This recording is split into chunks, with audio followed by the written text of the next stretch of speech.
Bonjour à tous, bienvenue dans Opinion. La Tunisie, l'Égypte, la Libye, quel est le prochain pays sur la liste? Pourrait-on se demander cyniquement? Si certains plient, d'autres n'auront pas. Le Maroc a vécu ce week-end des manifestations alors que le roi a annoncé des réformes la semaine dernière.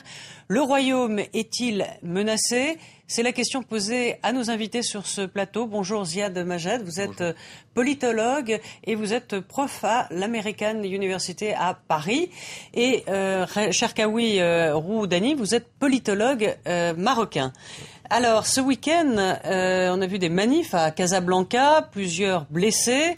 Est-ce que ces révoltes sont le signe d'un début de révolte ou c'est, on va dire, une petite sommation légère au roi? Je pense, avant de répondre, donc permettez-moi donc de parler un petit peu du discours du roi Mohamed VI. Non, mais ça, on va en parler. Je vous demande votre réaction sur ces révoltes.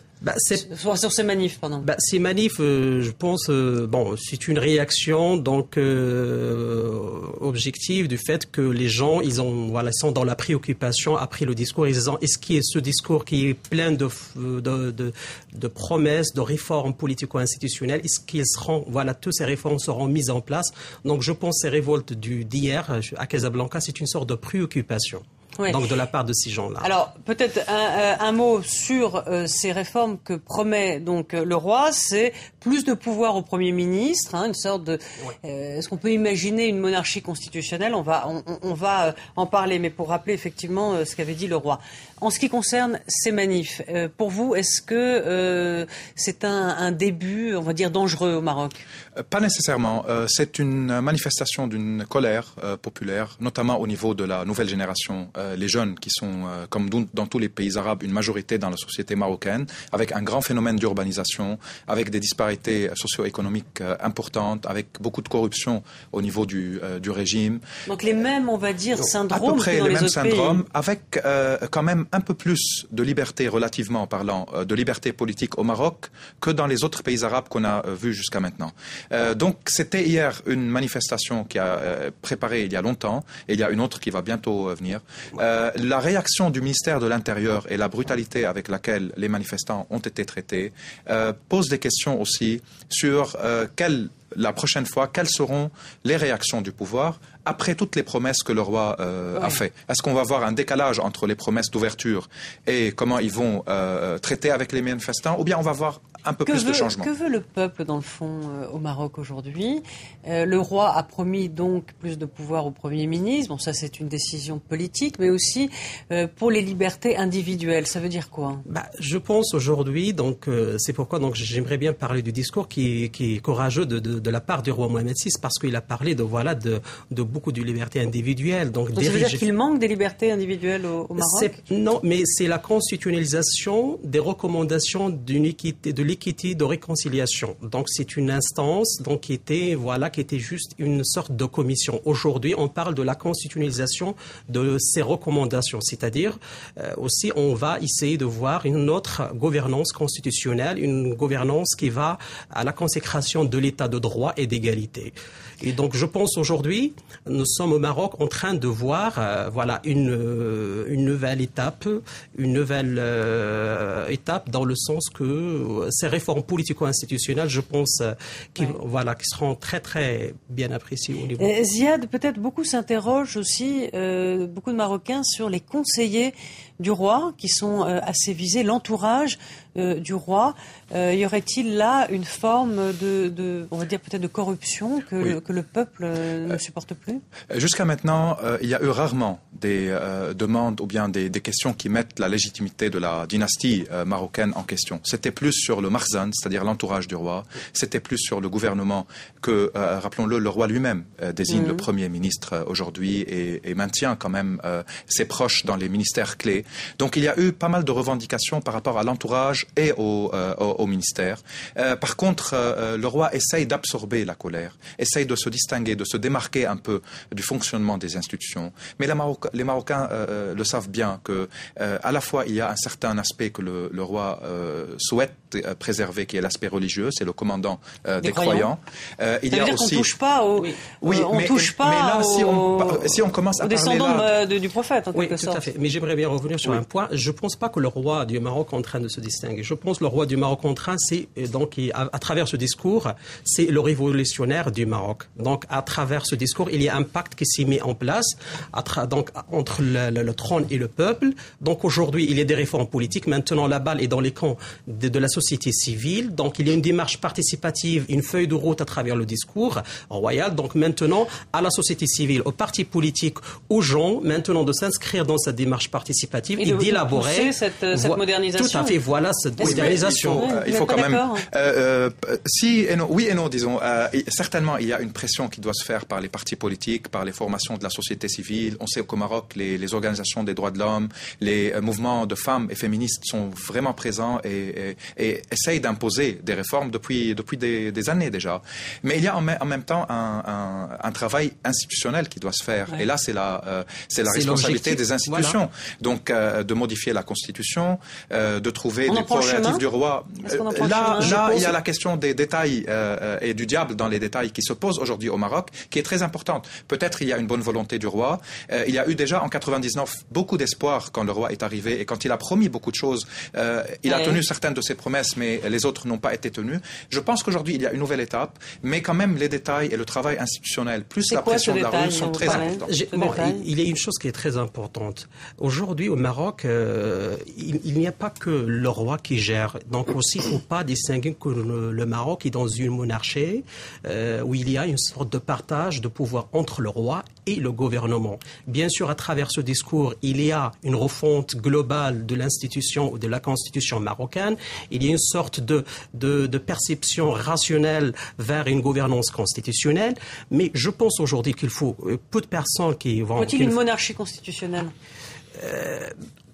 Écoutez, donc nous sommes dans une monarchie, donc je pense où il y a aujourd'hui donc un équilibrage entre le roi et le gouvernement. À travers le renforcement de la place de Premier ministre, à travers la mise en place des élections libres qui puissent donner une légitimité démocratique au gouvernement.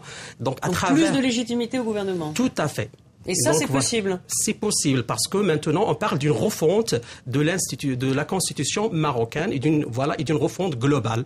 Ça peut aller vite Ça, c'est possible s'il y a une réforme de la loi électorale, s'il y a beaucoup plus de décentralisation au niveau administratif dans le pays, si les partis politiques sont bien respectés et donc s'ils arrivent à bien s'exprimer, à bien se présenter aux élections, si le ministère de l'Intérieur change un peu d'attitude envers les manifestants, si la société civile se mobilise. Tout à fait. Oui, donc et ça c'est un processus politique normal quand on va commencer. Mais quand le gouvernement politiquement adopte toutes les positions du roi, il y a droit aux opposants de faire une petite, confusion entre la monarchie elle-même et le pouvoir exécutif. Si on veut passer à une monarchie constitutionnelle, et moi je pense que ça c'est évident, ça doit être évident pour pouvoir absorber toutes les tensions sociales dans le pays, toutes les dynamiques politiques, il faut quand même que le gouvernement ait beaucoup plus de prérogatives. C'est ce que le roi a promis, mais il faut voir comment la Constitution va être modifiée pour permettre tout cela. Je pense qu'il n'y a pas une sorte on ne parle pas de promesse parce que vous avez parlé de la décentralisation. Oui. Il ne faut pas en oublier aussi que le Maroc maintenant, et depuis le dernier discours du 20 août 2010, le roi s'est engagé dans un concept de gouvernance citoyenne à travers la régionalisation avancée.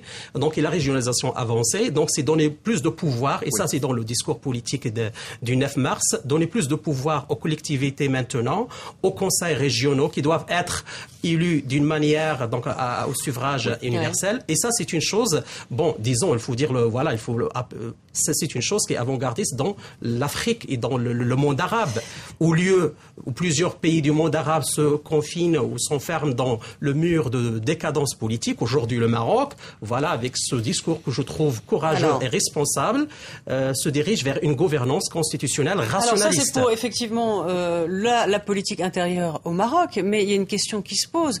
la Tunisie, l'Égypte, le Maroc. Ben Ali Moubarak, c'est pas le roi du Maroc, vous l'avez rappelé, c'est le commandeur des croyants. Donc pour les Marocains, le descendant du prophète. On ne touche pas aux descendants des prophètes. Est-ce que le roi est vénéré? Peut-il être un jour renversé? Vous savez, ou cette, on va dire, cette barrière sacrée le protège. Vous savez, chaque nation, chaque peuple, chaque pays a une spécificité culturelle vernaculaire dans la société. Le Maroc, c'est un pays où les Marocains ont une grande affection pour le roi Mohamed VI. C'est quelqu'un qui a une légitimité. On n'a pas le droit de critiquer le roi au Maroc. Non, c'est pas de critiquer le roi, mais il y a une légitimité déjà historique et une légitimité religieuse. Aussi, il ne faut pas oublier que le Maroc, c'est plusieurs, donc c'est un mosaïque des tribus. Donc là, le roi, c'est le garant de la sécurité, la personne qui veille à la sécurité de l'État. Et je pense que c'est ça ce qu'on doit tenir en considération. Depuis les années 50, il n'y a pas eu une mise en question de la légitimité de la dynastie alaouite au Maroc, que ce soit du roi père Hassan II ou de Mohamed VI aujourd'hui. Mais en même temps, l'évolution de la société marocaine, avec le phénomène d'urbanisation, avec de plus en plus de jeunes éduqués qui cherchent du travail, avec les réseaux sociaux virtuels, avec ce qui se passe ailleurs dans le monde arabe, avec la relation au monde aujourd'hui, il peut y avoir des questions, pas sur la légitimité du roi, mais sur les fonctions de cette monarchie. C'est-à-dire, là, est-ce qu'on va arriver jusqu'à le renverser? Non, moi je pense pas. Je pense pas au niveau des rapports de force aujourd'hui. Même la gauche laïque au Maroc qui est présente et qui est forte ne considère pas que ça c'est un de ses objectifs, pas du tout. Ni les islamistes d'ailleurs. Ils disent qu'une monarchie constitutionnelle qui respecte les droits de l'homme et qui accepte l'alternance du pouvoir, avec un gouvernement indépendant, avec le fait que la politique aussi étrangère soit veulent une modernisation par avec le le Parlement, roi, par les instances, avec une séparation claire des institutions et des pouvoirs. Je pense qu'ils accepteront certainement la présence du roi. J'aimerais bien aussi rajouter une chose qui est très importante. Au Maroc aujourd'hui, donc il faut qu'on sache qu'une chose. L'intronisation du roi Mohamed VI en soi-même, c'est une révolution. Et d'après, donc il y a aussi le discours, le dernier discours du 9 mars, c'est un discours qui a montrer cette attitude du roi c'est un monarque réformateur. Une remarque, par rapport à son père, effectivement. Par rapport à son père, par rapport au passé du Maroc où il y avait des années où il y a plus, qu'on les appelle les années de plomb. Aujourd'hui au Maroc, donc c'est une monarchie réformiste sempiternelle, donc qui est dans une démarche de donner un élan à la gouvernance, de donner à la rationalisation de la chose publique, mais aussi, il faut qu'on dise une chose très importante. Aujourd'hui, le Maroc, et je le dirai toujours, le Maroc aujourd'hui, il y a une scène politique. La scène politique aussi, il est balkanisé. Donc il y a plusieurs partis politiques. Et ça, normalement, empêche le fonctionnement de la démocratie. Aujourd'hui, la mise en place... tout à fait. Il faut le parti unique, c'est ça? Oui, non, c'est pas le parti unique. Donc, c'est pour ça qu'il y a eu des révolutions du tout, en Tunisie.